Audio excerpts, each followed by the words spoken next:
Olá e bem-vindos. Hoje vamos olhar para uma daquelas políticas que teve consequências enormes e, para muita gente, bem inesperadas. As tarifas sobre o aço e o alumínio. Foi uma medida pensada para proteger, mas que acabou por criar uma teia de efeitos económicos super complexa. E isso leva-nos a uma pergunta fundamental. Pois é, esta é mesmo a questão central aqui. O que vamos explorar é uma história clássica de consequências não intencionais na política económica. Um daqueles casos em que a tentativa de resolver um problema acaba, na verdade, por criar vários outros. Ok, então, para percebermos tudo isto, temos de recuar um bocadinho e ver qual era o problema original. No centro de tudo estava uma ameaça muito real que as indústrias de aço e alumínio dos Estados Unidos sentiam. Havia uma preocupação enorme com o que era visto como uma autêntica enchente de importações baratas, muitas delas subsidiadas, a vir principalmente da China. E isto não era só uma questão de empregos, atenção. Era também visto como um problema para a capacidade industrial do país e até para a segurança nacional. E foi aqui que entrou a justificação legal para agir, a secção 232 do Trade Expansion Act. O que é interessante é que a administração usou uma interpretação, digamos, bastante alargada de segurança nacional. Não era só sobre material para a defesa, mas sim sobre a saúde económica de indústrias consideradas vitais. E pronto, com essa justificação na mão, a administração não perdeu tempo. Em março de 2018, a solução foi posta em prática. E foi posta em prática de forma bem decisiva. A ferramenta usada foi esta, as tarifas da secção 232. Basicamente, isto dá ao Presidente a autoridade para taxar importações se houver a conclusão de que elas representam uma ameaça para a segurança do país. É um poder bastante significativo. E as tarifas não foram pequenas. Para a maior parte do aço importado, pumba, uma taxa nova de 25%. Imaginem o que isto significa. Foi um aumento de custos imediato e brutal para qualquer empresa que dependesse de aço importado.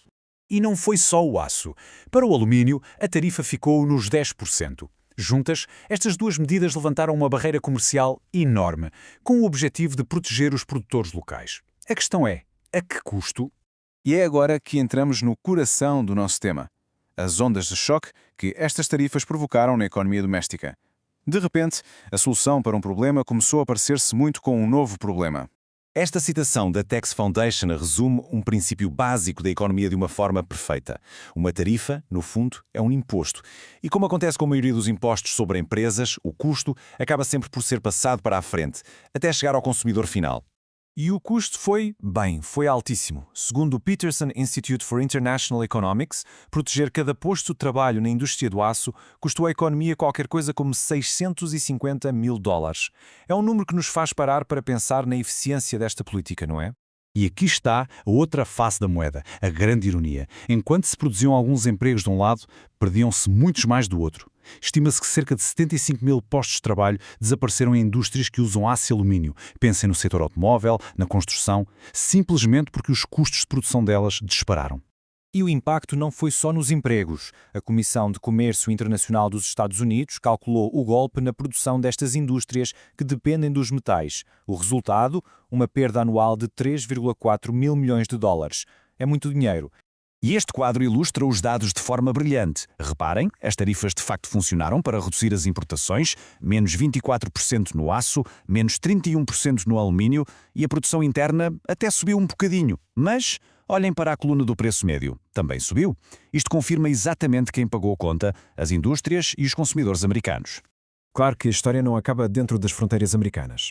Uma decisão desta magnitude provocou, como seria de esperar, uma reação internacional muito forte e abalou o comércio e a diplomacia a nível global. A sequência de eventos foi rápida e, honestamente, bastante previsível. Primeiro, o ZUA impõe as tarifas. Logo a seguir, parceiros comerciais, tanto aliados como rivais, apresentam queixas formais na Organização Mundial do Comércio. E, por fim, a retaliação.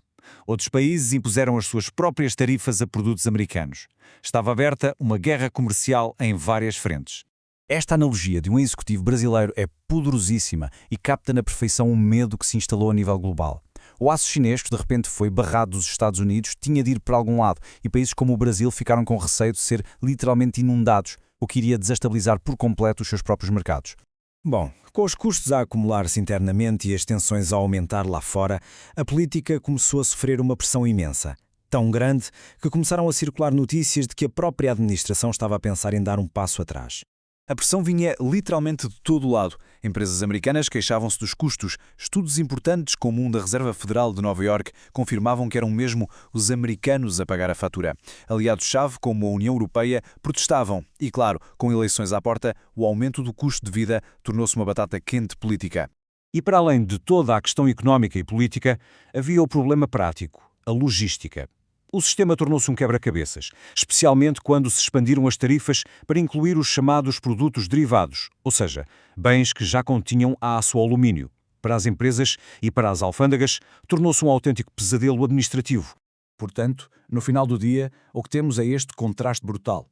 O objetivo era proteger empregos, mas o custo por cada um foi astronómico e perderam-se muitos outros. A ideia era reforçar a segurança nacional, mas a política criou atritos com aliados. E a promessa de que seriam os outros a pagar, bem, revelou-se falsa. Foram as empresas e os consumidores americanos que arcaram com os custos. E terminamos com esta reflexão, que é talvez o ponto mais importante de toda esta história. Esta análise às tarifas do aço e do alumínio levanta uma questão fundamental sobre o comércio no mundo de hoje.